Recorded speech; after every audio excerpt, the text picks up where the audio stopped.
Welcome to the Folk Hogan Podcast, where we deep dive into the world of Folk Hogan, bringing you band stories, behind-the-scenes action, and everything in between. Whether it's music, tales from the road, or exclusive interviews with the band, from the band, we got you covered. Thanks for tuning in, and let's get started. Yeah. What's up, Moses? Hi. How are Chips. you? I'm doing all right. How about you? I'm doing pretty good. It's been a few days since we've seen each other because we've been running around. Yeah. I went to Las Vegas. I was up in the mountains. A mountain? Yeah, I was camping. Yeah. And but you know, the biggest thing that we've been working on right now is we've been working on a new studio album. Yeah. And so want to get into it. Yeah, it's been quite the endeavor, really.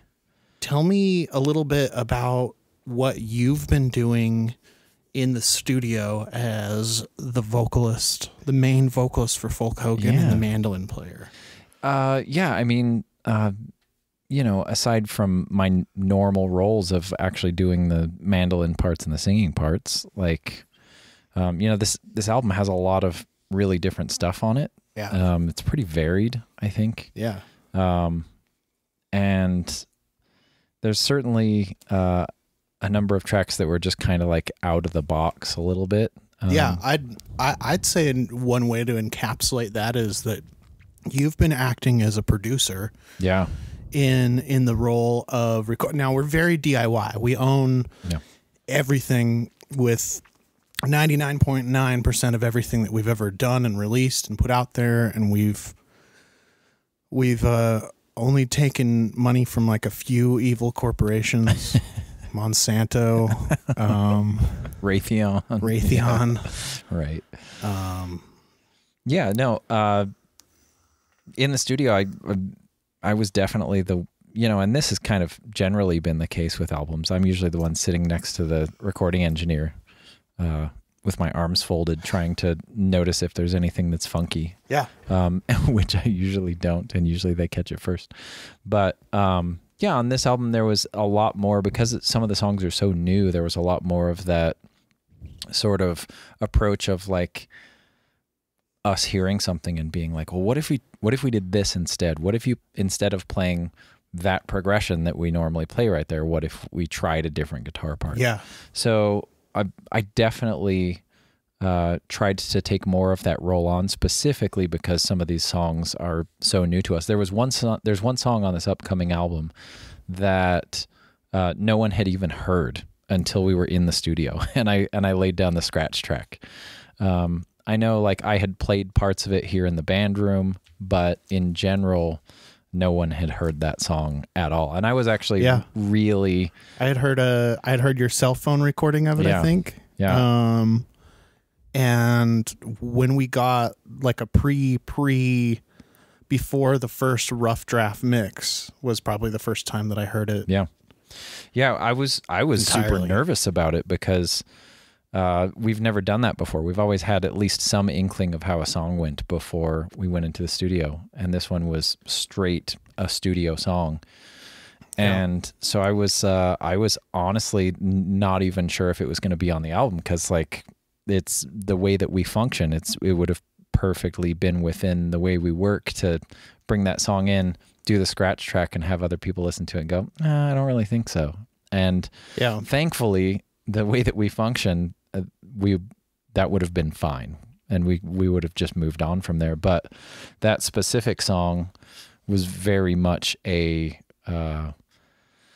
kind of a weird experience for everyone. I mean, I remember when Sebastian was recording the drums, I was literally standing up and like looking at him, and at one point I was gesturing like, no, I want you to move over to this cymbal. I want you to play on this cymbal. Waving your arms in the direction of things that he's supposed to hit. Right. And he was just looking at me like, what are you doing? So, which he's good enough that he adapts so fast that he went for it. I think he did 2 takes of that song he'd never heard before. So that was probably the big thing for me. And, you know, it was the recording, it's always a bit of a trick. You know, it's one thing to go into the studio and know exactly what you're going to play all the time, but when you're in there, it's real nice to be able to have that time to go, what if we tried this effect on the mandolin or the guitar or the bass or whatever.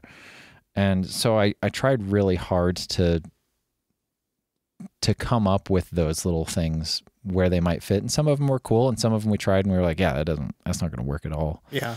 But what's something that didn't work? Maybe something that got cut and is still on the floor. There were I know there was a guitar part. I want to say it was for maybe Soul Harvester that we tried an effect on your guitar and it was immediately apparent, like, nope, that actually is not going to fit in this song. It sounded like a cool idea in my head, but like an 80s chorus. Yeah. Oh, Cameron would have died. Cameron hates Cameron chorus. Doesn't like chorus. Yeah. Especially on guitar.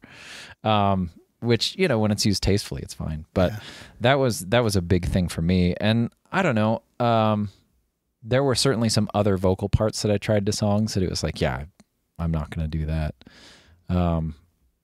For me, like, this album has been such a crazy trip in general. And in the studio, it was really hard to sing some of these songs because, you know, unlike past albums, there's some songs on this album that are like deeply personal. Yeah, this range, I want to like dig into that further, but this range of when we started on this album, I view as maybe the Spring City sessions, the writing sessions. Yeah. We started concepting out what we were going to do with this, all the way to right there in the studio with some of these ones that you're talking about. Yeah. Were new to the band. They were new to us. Yeah. They were new to the studio. And so timeline wise, when was that? Spring City was so that was July? That was 2020, July of 2020. July of 2020. But what you may not remember is that me, you, and Canyon actually got together in like 2019. Okay. To brainstorm ideas for the next album. Oh yeah, yeah. And and we had some in notes my old shop. in that old shop. Yeah. And right next to the old Salt Lake recording service. Yeah, yeah, next door to which I just saw on Brad's Shame Cave. Season 20, episode 4 of Ghost Adventures. Yeah, where we recorded our first 2 albums. Yeah, that's pretty hilarious. It was kind of scary to watch that. I have to watch that. I actually, when I was moving out of that shop the night they were filming that episode, and so I kept driving by at like 1 o'clock in the morning while they were outside trying to film. And after the 3rd time I drove by, they were just like arms up in the air, like, "What are you doing? What are you doing? Who's this guy?" The 3 of us got together in 2019. You know, the first album's like a lot of like kind of drinking songs. The second album was kind of Canyon's baby. He wanted to do this album based on the circus. And he had this big concept that we all worked within. And then the album after that, we just kind of threw a bunch of songs together that we'd been writing. And so when we got together in 2019, you know, Canyon wanted to do another big concept. I wasn't as keen on doing like a super directed concept in the way that one was. Yeah, you didn't want to get pigeonholed into something as refined as, okay, this is a traveling circus and these characters and this, but still within the space and the fenced in area of maybe having a theme. Yeah, exactly that. Rather than being a concept album, I wanted it to be essentially just a theme. And, you know, we were kind of talking about it at the time, and it was like, you know, there are so many themes that we could focus on, and we took the absolute most generic possible one, which was just life, just like the entire spectrum of a life. Yeah. And so I started writing songs at that time to try to fit the theme. And, you know, because that was the theme, it sort of naturally there was a lot of personal stuff that came out of it because it was things we were going through. I thought the theme was time. Yeah, I mean, it kind of was, but like, I mean, you know, it was Lifetime. It's a Lifetime album. Oh, Lifetime, yeah. Yeah. Because I remember Lifetime movie presents. Yeah, exactly. I remember Canyon immediately taking that concept and you know, Canyon's just left Folk Hogan about 6 months ago, a year ago. Yeah. It's been a year. Holy cow. I'm not the Wikipedia for the band. That's my job. That's your job. You got all the dates and numbers floating around. I've got the pictures. Well, I derailed that train. But yeah, I remember he came back and like wrote a song about time travel or something immediately in that. And that's why I was... So it's been long. We've been working on this long enough that I don't even remember the theme. Yeah. Yeah. So basically what happened when COVID hit and we were all stuck at home, I know me, I was like, hell yeah, I can just sit down and I can just work on this album and like write a bunch of songs. And I had like when we had that very first meeting, Canyon gave us all notebooks and I just sat down with that notebook and kind of went to town and had a bunch of ideas. And hilariously, I even have some super old voice recordings where like 2 of these songs that are on this album were at one time combined. And the song Like Icarus and the song I Was Alive in 2005 were both one song at one point. Yeah. And, throughout working on it, they got chopped up. But that first couple months of COVID quarantine, that's what we were doing, is all just kind of sitting home working on stuff. And then I came up with the idea. My parents, years and years ago, bought this house down in Spring City, Utah, which is kind of in the middle of nowhere. And we came up with this idea, like my parents weren't living there. It was just a big empty house with, 5 bedrooms. And I was like, you know what? We should go down there and just write. So everyone planned to take some time off and go down there. And so July 1st of 2020, Canyon and I loaded up the van with like everything in the band room. We picked up a piano, drove it all down there, unloaded it, took it into to my parents' place, the Spring City Inn, and put it all in the living room. And just Canyon and I sat there, just the 2 of us, for about a week, working through the song ideas that we already had. And then, Cameron, Scott, and you joined us after that week, and then we had another week of all of us just sitting there working on stuff. Yeah, and I was thinking it was about 3 total. I thought it was like I thought you guys were there for like a week, and we were there for like 2. I think it might have been like 2.5 weeks. Something like that. Something like that. Yeah, it was a pretty lengthy process. Yeah, and I mean, it was very productive. It was pretty interesting to think about like what our days were like, because like it was middle of, it was right after COVID started, and so we hadn't been working, so we didn't have any money. None of us So Canyon and I scrounged what money we had and got fishing licenses. And I generally don't eat fish, but like that's how we fed ourselves. We went and got a sack of potatoes, and then he and I would just go fishing to feed ourselves for like the first week. We basically just kind of went back to the 90s when a record label would just give a band a big loan and say, okay, go. Yeah.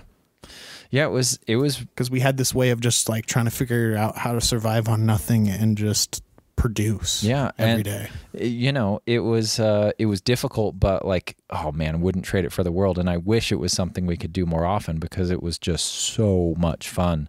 Like we'd get up in the morning, make breakfast, work on songs for a little bit, take a break, go fishing, or walk around town, go to the baseball park and whack some baseballs, come back, work on songs for a while, and then 5 o'clock, open a beer, hang out, maybe work on songs, maybe play bocce ball. And we started playing bocce ball in pitch black darkness. Yeah. You couldn't see where the leader ball was, and you just had to guess. But it was a blast, and the majority of the songs on this album come from those sessions. Some of them I had like mostly written, and Canyon and I kind of finished up.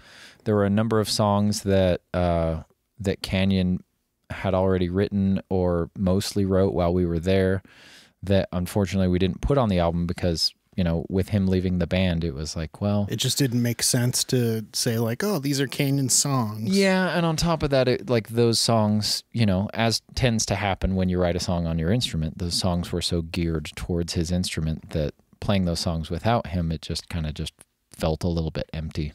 So yeah, it's super personal to his style. And yeah.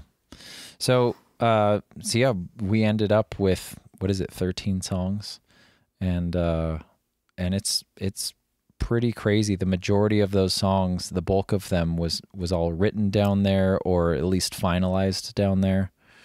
And we have like a bunch of old voice recordings of super early versions of these songs where nothing's in key.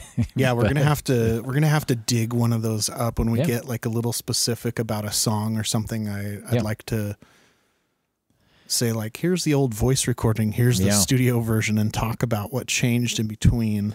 Yeah, in addition to just hearing it. It's really exciting to me. So we've released 3 full-length albums at this time. We did something that we haven't really done as a band this year, and we released an EP with 5 songs on it, and it's also our 5th release. Yeah. Because at the beginning of the band, we had our flight training demos. Yeah. Which is another EP, but typically, once you get to the point of releasing full albums, it's hard to go back to that EP thing, but it's something that a lot of bands have done as the news cycle's gotten tighter and shorter, and they've kind of succumbed to that. Shorter lifespan of the album. Yeah, it gives you the opportunity to have things come out more often, because that's one of the issues is like creating a full album. It takes time. Yeah, we're looking at a 2025 release for what we're talking about. Some of this started in 2020. So there, as an independent band, that's 5 years, which is, you know, it's gone by very fast for us, but that might outlive the cycle of an entire band for some bands. Yeah. I mean, I've been in plenty. You could probably combine most of the bands I've been in my life. Stack them end to end, 5 years in totality. Maybe, if I'm lucky. Yeah. So, I mean, as far as like songs on this album, like, you know, there's a song on this album that for a long time, I know everyone in the band, it was their favorite. It's called Like Icarus.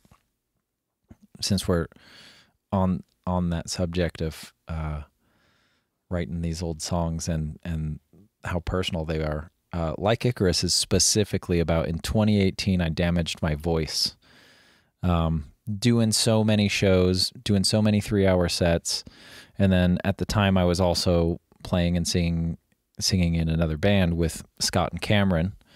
And I just kind of ran my vocal folds into the ground. Yeah. And had to go through a whole bunch of therapy, narrowly avoided surgery. But the song Like Icarus is specifically about, you know, having to go on stage, specifically at a show at Bar Named Sue on Highland, and my voice just, I remember it like it was yesterday, my voice not working in the second song of a 3-hour set. And how embarrassing that was, and still knowing that I still had to do the rest of the 3 hours. We'll get into it when we talk about that song. Yeah, but that's a whole thing. I mean, I played this weekend, and I played a solo show this weekend, and you know, the first 3 songs, my hand was just like going numb. Yeah. But the thing is no one that attended would know that. Yeah. That's something that you can kind of just shake off, where vocal damage like that is very, you're very intimately aware of that, but also, you know, that's the main thing that everyone listens to. Yeah. Whether they're, regardless of level of experience with music and instruments and ability to even hear and distinguish different instruments in the band. Yeah. The vocals are, as a generalization, the primary thing. So it's devastating to fall short of what what you know you can do. That's the two things you cannot have in a live band is a bad drummer or a bad singer. Like those are the two things you just can't.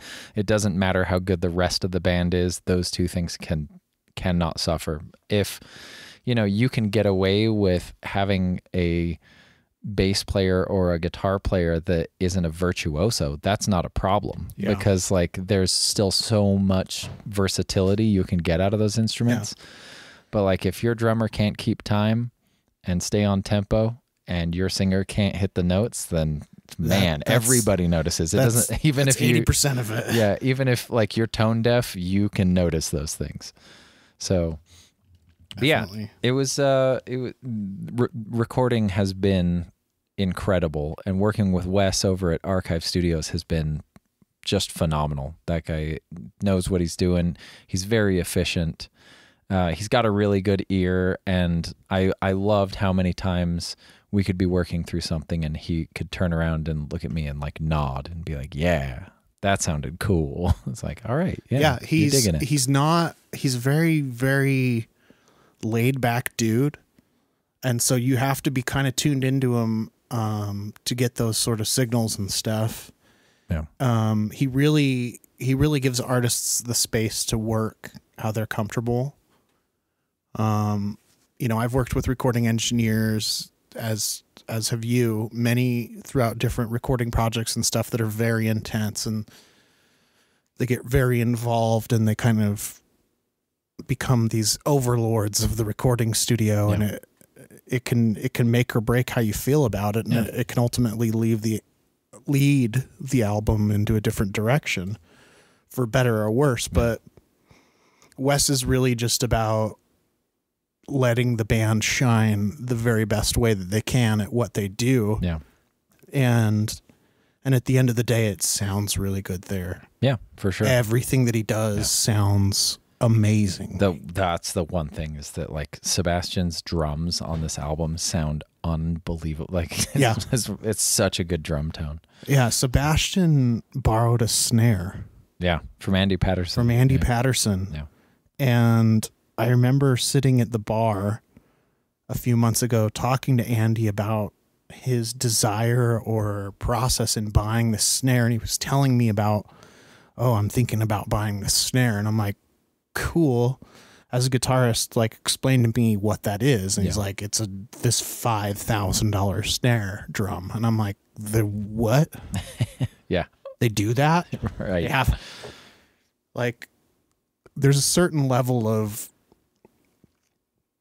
where he's at as a recording engineer and a drummer that he's considering that purchase of a snare drum that you could literally trade for like a used older car. Yeah.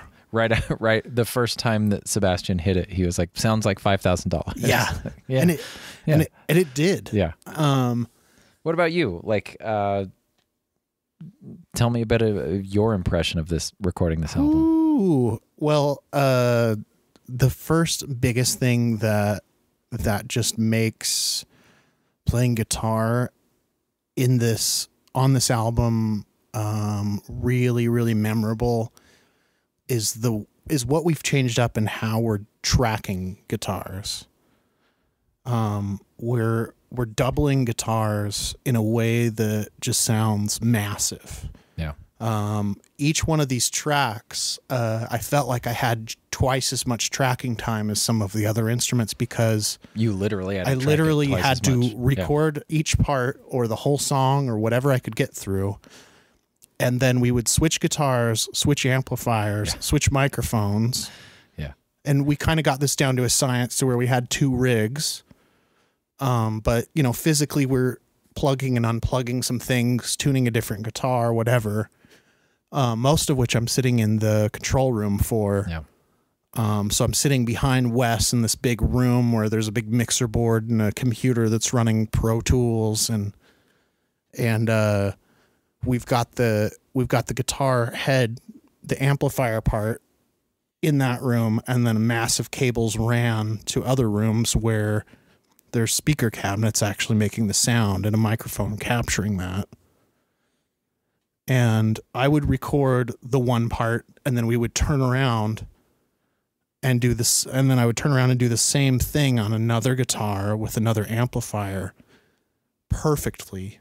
Yeah. And that synchronicity. You gotta match. Yeah.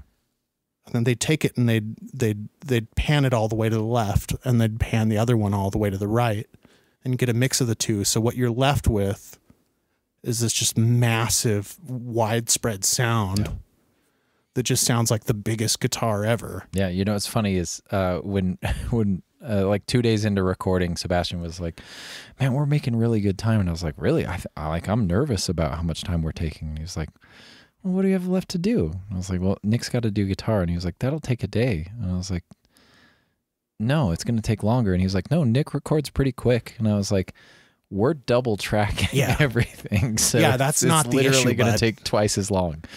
It's like I might be fast at it, but instead of driving, a state away, we're going across the country with this. Yeah, and that doesn't include, any time that there's a guitar solo on an album basis, we'll go back and put chords underneath that. Yeah. And then maybe even put effects on the solo. Yeah. So it's like you still have to, once you record it, you can essentially take that recorded track and you can re-record it while running it through a bunch of pedals. So you don't actually have to play it. The computer plays it, but you can really dial in exactly the sounds that you want.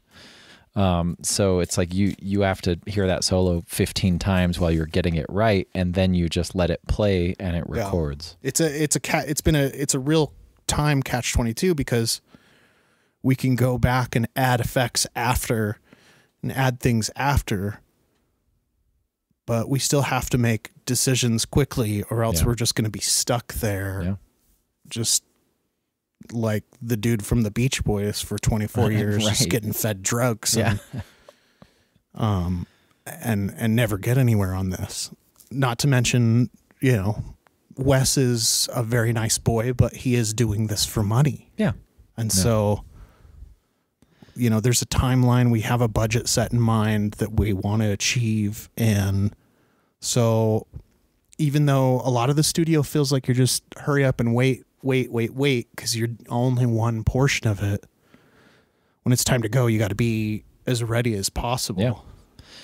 Yeah, it can be really daunting at times. Like, there certainly comes a point, I think, for everyone while you're recording that you just go like, this certainly happens to me on a couple songs on this album. Like, you play a part you've played 1,000,000 times, and suddenly your hands are just like, hey, guess what? We're tired, so we're not going to do this the way you want to do it. Isn't that the truth? And so you're just like, oh man, now it's like there's a pressure to that. The rest of the band's sitting there watching you, and you've got an engineer there watching you. Yeah. And it's like, it can just be difficult. I've always got the mental strain of, you can step outside of me and look at about every member of Folk Hogan can play guitar on some level. Right.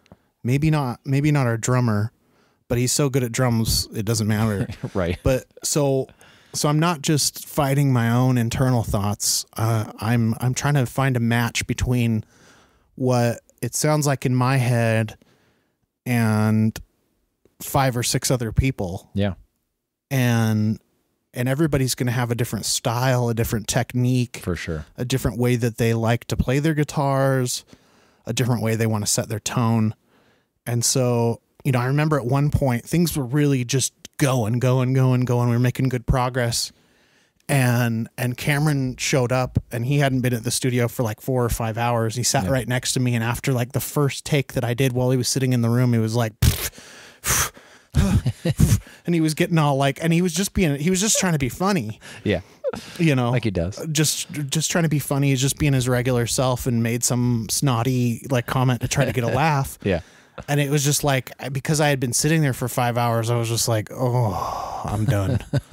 I guess we can go home now. Yeah. I'm done, man. It's exhausting. Like, I don't need like another opinion here right now. Yeah. This is already so much. I mean, I was there, I was at the studio with the exception of like a couple hours here or there. I was there 10 hours a day. Pretty nonstop. For 7 days, 8 days. And like, you know, I'm not 25 anymore. Like I was at the end of recording the album, I was exhausted.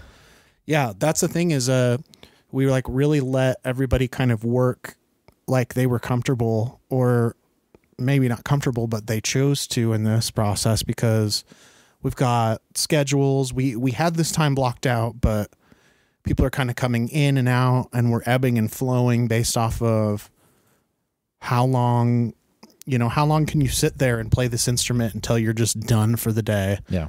Mentally, physically, what needs to be done on the list. And, there wasn't some single person sitting there saying like, okay, this needs to get done, and then we're going to schedule this person here. Yeah. A lot of that was like from your viewpoint in your head, but also we had this master list that we were sharing. Yeah. That was essentially just a checklist we were going down. We're like, here's a million songs, and have we done drums on this? Have we done, what else do we want to put on this? And at this point we still have like a few little box to tick before we're like super satisfied with it. We're going to go back and polish like one or two little things, but we're to a point where tracking is 98% done. Yeah. Yeah. I mean, right now we just have like a few little things here and there to do. I have a few things vocally I want to fix, and then there's, a couple of like group vocal things we're going to add, and a couple little instrument things we're going to do here and there, but we are pretty much done with it. And I'm already pretty excited about it. Yeah. So, what I think I might want to do is, break into, just breaking down a couple of the songs. We're probably going to we're going to go through every song on the album eventually. Yeah. But, right now, what I'll talk about is the first two. Okay. The first song, again, this album's about life and sort of about the cyclical nature of things.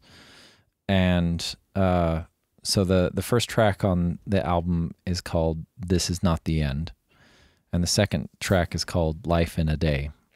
And, This Is Not the End is sort of the band singing a little bit about,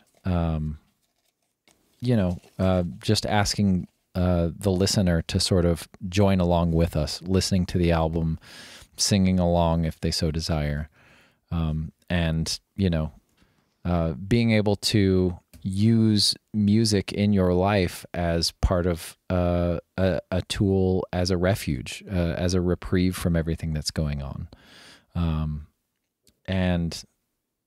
So that song begins a cappella with just all of us singing a little bit.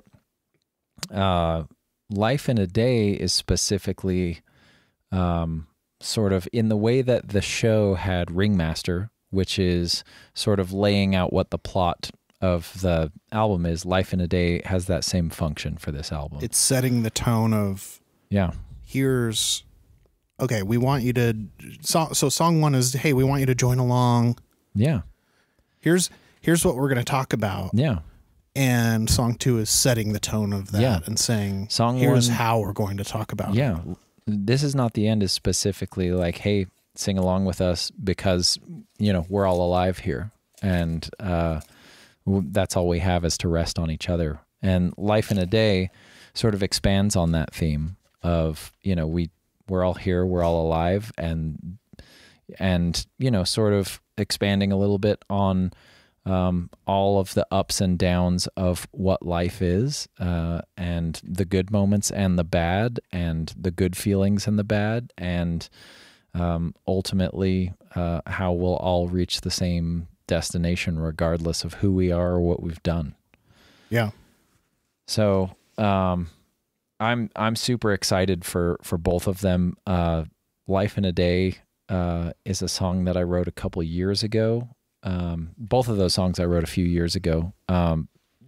This Is Not the End, actually, I feel like I do my best songwriting in places where I can't actually write things down, like when I'm driving and when I'm showering. Those are like the two places that the ideas. The shower thoughts is a real epiphany moment for creatives. Yeah, and I wrote "This Is Not the End" while I was driving and recorded it on like a little voice memo, and then I wrote "Life in a Day" same way. Yeah, I've got voice memos. We're both like iPhone users.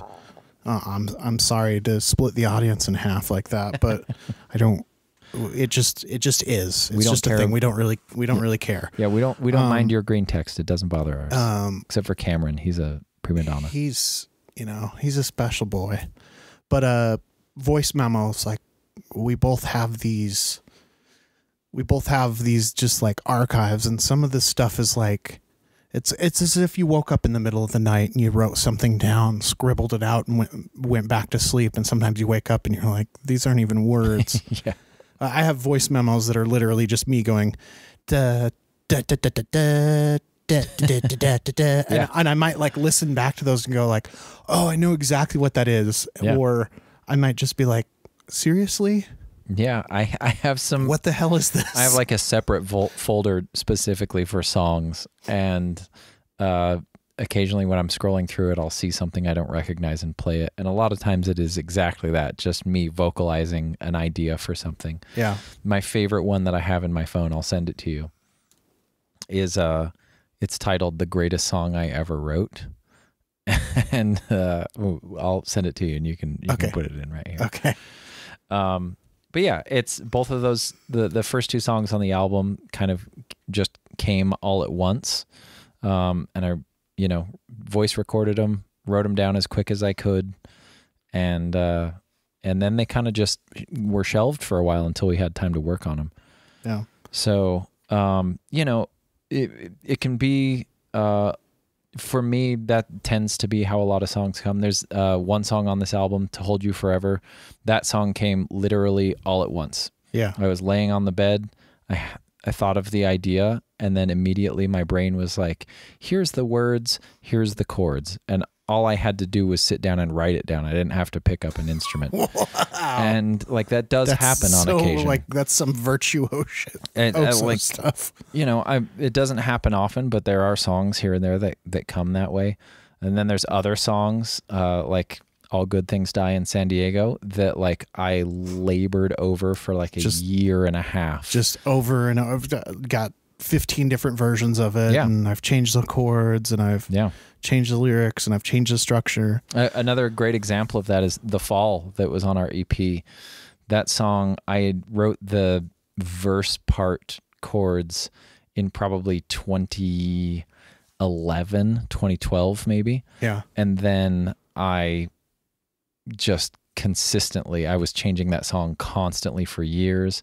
And then the band tried to sit down and learn it in 2018, 2019, something like that. And it wasn't working. So we shelved it. And then last year after Canyon left, I asked everyone like, hey, okay, well, looks like we're embarking on a new adventure. What do you want to try first? And Cameron and Seb were like, that song. Let's bring it back. I want to work on that song. Let's bring it back. And so, there's that juxtaposition. Some songs fall in my lap and some songs I have to labor over forever and ever and ever.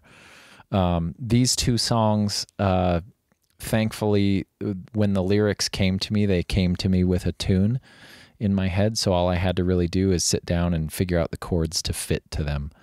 So, being that it is an album about life, it was inevitable that some of these songs were going to be very emotional for me and for all of us, I'm sure. But like, "Life in a Day" culminates with the lyrics, we'll never get out alive, because again, we all arrive in the same place. We all, no matter what we do in our lives, no matter how rich or poor we are, no matter what, it is the great equalizer. We all reach the same destination. Well, I think we're at like a good stopping point for this first episode, but first we want to talk about two things really quick. We want to talk about the next upcoming show, And we've been discussing this some behind the scenes because this is our first episode of the podcast. We don't know exactly when we're going to release this. So we're going to talk about the next upcoming show that we have, and then we're going to talk about the Folk Hogan baseball tee. And then on the end of this, we're going to put the greatest song that Moses ever wrote, voice memo. And we're going to show a little teaser. If you can promise, just think about it in your head right now. If you can promise that you're not going to cry when the final version comes out, we're going to show you an early version of those first two songs we talked about. And then we're going to pick it right back up in episode 2. So without ado, do you want to talk about without ado? I don't think that's English. It works. With those considerations made, before I get to the message from our sponsor, us, would you like to talk about our upcoming show with the greatest band of all time? Yeah. So we are playing October 16th at Metro Music Hall. What? With Slim Cessna's Auto Club. Now, this is a band that we have been trying to play with for 15 years. I mean, I think as long as we've known about them. And for years they would always come and they would play at Bert's Tiki Lounge, and every time we got hit up to open for the show, we always had a show or someone was out of town. Hey, can you, it's Tuesday. Tomorrow's Wednesday. Can you be there? And it was just, it never worked. And we were always really upset about it. And the number of people over the years that have been like, you guys should play with Slim Cessna. Why have you not played with this band? Like, yeah, we want to. What are you doing? Yeah. And that's happened to us with a number of bands. Didn't they call you the day before and ask? Right. Yeah. And so, is your phone on? So we were pretty elated when we got the message that, they wanted us, to come and open the show. Finally we're playing together. So I'm super excited. Everybody's super excited. Yeah. October 16th at Metro Music Hall. It's a Wednesday. So they've got it listed at 7 p.m., which means, as we all know from going to shows, the bands will probably start at 8. Yeah. And the headliner will probably be on about 9:30 or 10. Which means we got a tight 45 to do. Which, so fun. That's the behind the scenes thing that not a lot of people know, is that, like, we play a lot of 3-hour shows and it's because those pay the bills. But there's absolutely nothing that we love more than a 45-minute set. It gives us the opportunity to expend ourselves. We can absolutely put all of our energy and emotion into the songs that we're playing. We don't have to pace ourselves, and we can just play like the bangers that we're excited about. Yeah. So especially with new album stuff. Yeah. So I'm real excited for that show. I'm old now, so I generally don't stay up late on Wednesdays, but boy, am I going to that night. I'm not missing Slim Cessna. No way. So. Well, this episode is brought to you by Play Fast, Drink Whiskey baseball t-shirt. I have it tattooed on my arm. Play Fast, Drink Whiskey. So you can have a t-shirt tattooed on your arm? No, I have the words Play Fast, Drink Whiskey on my arm. So the least you could do is buy a shirt that says Play Fast, Drink Whiskey. Okay. Well, I mean, that seems like the least in this case. So on folkhogan.com/shop, or just go to the homepage and it's right there at the top, we have something to fit your otherwise boring wardrobe. Are you ready to upgrade your look while letting the world know that you play fast and drink whiskey? Check out Folk Hogan Play Fast, Drink Whiskey baseball t-shirt. It's the perfect blend of style, rebellion, and it's form-fitting-ish. Yeah. It's flowy. I'm really proud. Actually, I'd say the baseball tee is the opposite of form-fitting. It's flowy and it's a good look. I frequently get comments from people saying, like, thank you so much for not printing your shirts on like those big square shirts you get from most bands. Yeah. We have always tried to buy nice shirts that feel good, that fit well. Here's a little secret about us. We want you to wear our stuff. We actually want our fans to enjoy these t-shirts, because otherwise we could collect money a number of ways. But we actually want to put stuff out there that we love so that you love it too. And we've made so many jokes about this baseball tee because we probably went through 7 different t-shirts before we found this one that we love. Yeah. And so we've gone to the extreme of talking about on the stage, this is a tri-blend of fabrics. You know, we've gone on and on about this jokingly, and it's become stuck in people's heads, and then they get it and they're like, ooh, tri-blend. It feels like you're wearing Barry White's voice. Smooth. Come on, baby. I'm about to wrap myself around your arms. Well, no, I'm wearing a Fulk Hogan shirt right now. I'm wearing a Fulk Hogan baseball tee right now. I just realized that. Are. Yeah. You didn't have to admit it. Nobody would have known. I've had people ask, why do you wear your band's shirts? I'm like, I'm a musician. I have no money to buy shirts. When I can get them for a cheap price from the band, I got to do it. You're just like, feel this. Or I'd be threadbare. Feel the blend. Yeah. Feel this blend. It is feel comfortable. The print. It's very comfortable. Well, we talked about our brand new baseball tee. It's awesome. We've talked about some studio stuff. We're going to play 3 audio clips now. We're going to play the greatest song that you ever wrote. Oh yeah, it's the best. We're going to play a little clipet of that's snippet and clip mixed together. A clipet. Ooh. Not that guy in the early 2000s that would tell you about your computer, not Clippy, but a clipet. Hi, it looks like you're trying to listen to an album there. Of the first 2 songs, a demo, I could say. Yeah.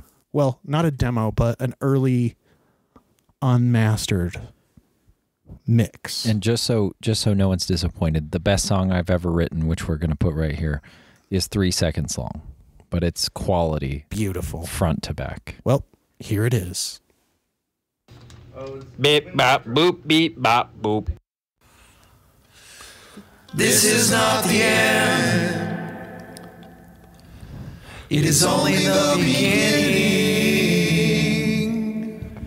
The offer we extend as the world keeps on spinning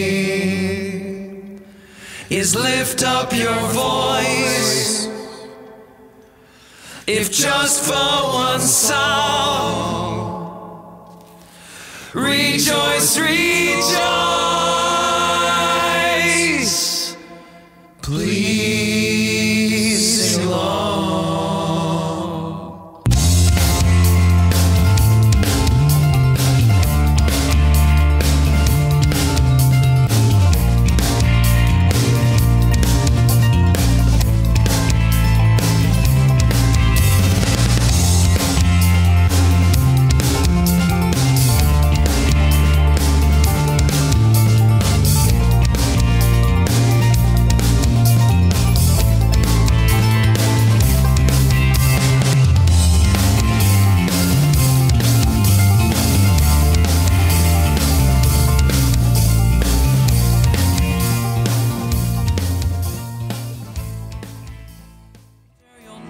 Forget, and mornings when all you can feel is regret. It's all just a scene, a part of the ride. From what you portray to the soul inside, a journey of travel.